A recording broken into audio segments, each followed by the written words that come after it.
নমস্কার বন্ধুরা, আপনারা দেখছেন বাপন শো। আমি বাপন। আমার বাপন শোতে আজকে আলোচনা করব হিন্দু ধর্মে ৩৩ কোটি দেবদেবতা যে আছে, এই তথ্যটি একদম ভুল। গালি দিচ্ছেন, খারাপ ভাবছেন আমাকে যে হিন্দু হয়ে বলছে হিন্দু ধর্মে ৩৩ কোটি দেবদেবতা নেই। আরে একটু দেখুন না ভিডিওটি, তাহলেই জানবেন ৩৩ কোটি দেবদেবতা আছে কি নেই, বা কোটি শব্দটি কী অর্থে ব্যবহৃত হয়েছে। দেখতে থাকুন বাপন শো। যদি সাবস্ক্রাইব করা না থাকে বা আমার চ্যানেলটিতে নতুন আছেন, নিচে সাবস্ক্রাইব বাটনটিতে ক্লিক করে সাবস্ক্রাইব করে দেবেন এবং বেল আইকনটিতে ক্লিক করতে ভুলবেন না, যাতে পরবর্তী ভিডিও পেতে সুবিধা হয়। সর্বদা দেখতে থাকুন বাপন শো। জানতে হলে দেখতে হবে বাপন শো। আমরা কথায় কথায় বলে থাকি বা ছোটোবেলা থেকেই আমরা জানি যে হিন্দু ধর্মে ৩৩ কোটি দেবদেবতা রয়েছে, কিন্তু কেউ কিন্তু এই ৩৩ কোটি সংখ্যার নিরিখে, বিশাল সংখ্যা, এই ৩৩ কোটি দেবদেবতার নাম কি কেউ জানি? কোনো পণ্ডিত, কোনো ব্রাহ্মণ, কোনো শাস্ত্রের যে জ্ঞানী ব্যক্তি রয়েছে, তারা কি বলেছেন কোনো দিন ৩৩ কোটি দেবদেবতার নাম? আসল সত্যিটা কি? তাহলে কি ৩৩ কোটি দেবদেবতা এই কথাটাই ভুল? না, কথাটা একদমই ভুল না। আসলে আমাদের জ্ঞানটা ভুল। আমরা জেনেছি অর্ধেক সত্যটা। আমরা ৩৩ কোটি শুনলেই ভাবি ৩৩ কোটি সংখ্যার নিরিখে, মানে ১ ২ ৩ ৪ ১০০ ২০০ ৩০০ ৪০০ ৫০০, ৩৩ কোটি সংখ্যাটা অনেক হিউজ। এটাই হয়তো আমরা ভাবি। জানার ভুল আমাদের। আজকে আমি জানাবো যে ৩৩ কোটি আসলে এই রহস্যটা কোথায়, ৩৩ কোটি দেবদেবতার রহস্যটা। দেখতে থাকুন, পুরো ভিডিওটি দেখবেন, কেটে কেটে দেখবেন না কিন্তু। দেখুন, ছোট থেকে আমরা জানি ৩৩ কোটি দেবদেবতা রয়েছে, বড়দের কাছ থেকে শুনেছি, ব্রাহ্মণদের কাছ থেকে শুনেছি, কিন্তু ভাবিনি যে কোটি এত সংখ্যা, গুনতে গুনতে শেষ হয়ে যাবে, এত কি দেবদেবতা রয়েছে ভাবিনি। আসলে কোটি শব্দটা আমরা সংখ্যার নিরিখে বিচার করছি, আমরা সংখ্যা দিয়ে ভাবছি, এটাই আমাদের ভুল। কোটি শব্দের যে অর্থ হিন্দু শাস্ত্রে রয়েছে, সেই অর্থ যদি আপনি ঠিকঠাক জানেন, তাহলেই আপনার এই ভুল ধারণা কিন্তু ভেঙে যাবে। তাহলেই কিন্তু এই কথাটাও ঠিক দাঁড়াবে যে হিন্দু ধর্মে ৩৩ কোটি দেবদেবতা রয়েছে, আবার ৩৩ কোটি সংখ্যার নিরিখে যে নেই, এই কথাটাও এস্টাবলিশড হবে। তাই পুরো ভিডিওটা দেখতে হবে। ৩৩ কোটি দেবদেবতা, কোটি শব্দটা কী অর্থে ব্যবহার করা হয়েছে? এখানে সংখ্যার নিরিখে, মানে সংখ্যা হিসাবে হিন্দু শাস্ত্রে কোটি শব্দ ব্যবহৃত হয়নি। তাহলে কি অর্থে ব্যবহৃত হয়েছে? এই কোটি আর ওই কোটি, এটার প্রকার ভেদ আছে। হিন্দু শাস্ত্র মতে যে ৩৩ কোটি দেবদেবতার কথা বলা হয়েছে, এখানে কোটি শব্দটি প্রকার হিসেবে ধরা হয়েছে। অর্থাৎ এই যে ৩৩ কোটি বলে, তার মানে গিয়ে দাঁড়াচ্ছে প্রকার বা শ্রেণী। কোটি শব্দটা তাহলে মানে গিয়ে দাঁড়াচ্ছে ৩৩ শ্রেণী বা ৩৩ প্রকারের দেবদেবতা রয়েছে, দেবদেবী রয়েছে হিন্দু শাস্ত্রে। আসলে বেদে যে ৩৩ কোটি দেবদেবীর কথা বলা হয়েছে, সেখানে বোঝানো হয়েছে ৩৩ প্রকারের বা ৩৩ শ্রেণীর উচ্চ কোটি সম্পন্ন, অর্থাৎ শ্রেষ্ঠ দেবদেবীর কথা বলা হয়েছে। শাস্ত্রেও এই ৩৩ কোটি দেবদেবীরই উল্লেখ করা হয়েছে। তাহলে এই ৩৩ কোটি দেবদেবতা, যে কোটি শব্দটা বোঝাতে পারলাম ৩৩ শ্রেণী বা ৩৩ প্রকারের।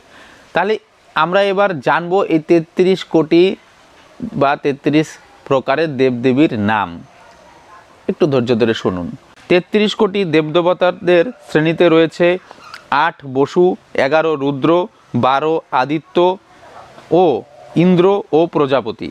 কেউ কেউ আবার ইন্দ্র ও প্রজাপতির স্থানে ২ অশ্বিনী কুমারকে গণ্য করেন। এই হলো হিন্দু ধর্মের যে ৩৩ কোটি দেবদেবতা, তার প্রকার বা শ্রেণীভেদ। এবার আসি এদের নাম কি। নামগুলোও জানবো। ৩৩ কোটি দেবদেবতার প্রকার যখন বললাম, নামগুলোও জানাতে হবে আপনাদের। তাহলে প্রথমে আসি বসু। বসু নামগুলো কি? বসু কোনটা, বা বসু কি, বা বসু কাকে বলবো আমরা? বসু হলো আমাদের যে আত্মা স্থায়ী করেন বা আত্মা যেখানে বাস করে, সেটাই বসু।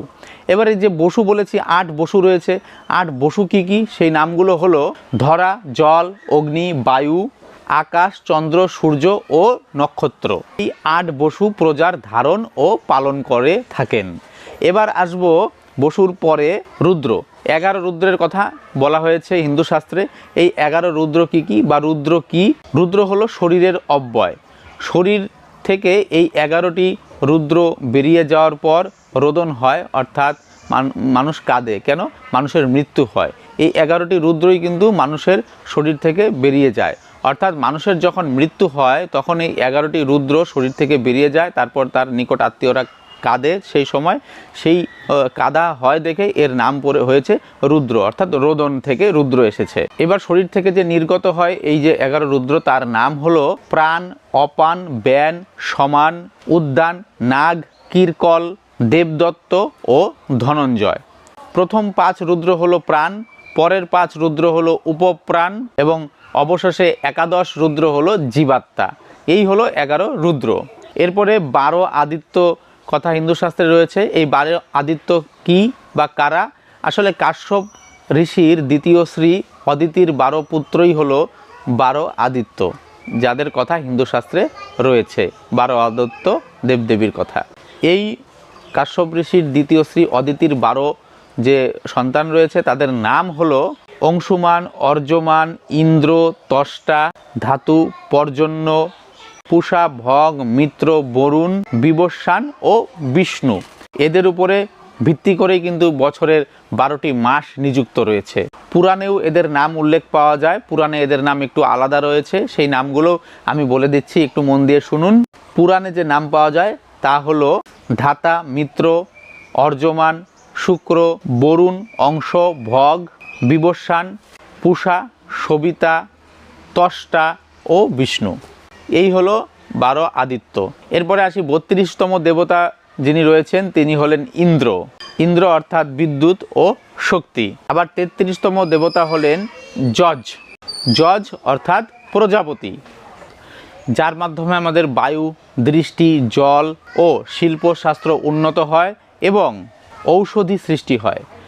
যাই হোক, এই হলো আমাদের হিন্দু ধর্মের 33 কোটি দেবদেবীর নাম।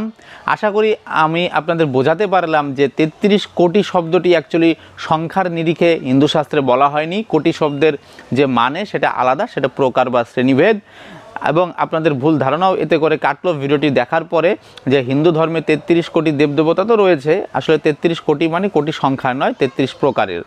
যাই হোক, নামগুলো আমি বলে দিলাম 33 কোটি দেবদেবতার। তাহলে এখন আপনারা ভিডিওটি দেখার পরে মানুষকে বলতে পারবেন, বন্ধুদের বলতে পারবেন যে আসলে 33 কোটি দেবদেবতার নাম আপনি জানেন এবং সেটা অল্প সময়ের মধ্যে বলে দেবেন। তারা অবাক হয়ে যাবে, 33 কোটি বিশাল সংখ্যা কীভাবে বলবে। তাদেরকেও এই যে রহস্যটা সেটা জানান আমার ভিডিওর মাধ্যমে। ভিডিওটি তাদেরকে প্রচুর শেয়ার করুন, বন্ধুদেরও জানান। আশা করি লাইক কমেন্ট করবেন এবং সাবস্ক্রাইব অবশ্যই করা না থাকলে করে নেবেন। যাই হোক, দেখা হচ্ছে পরের ভিডিওটিতে। ততদিন ভালো থাকবেন, সুস্থ থাকবেন। নমস্কার।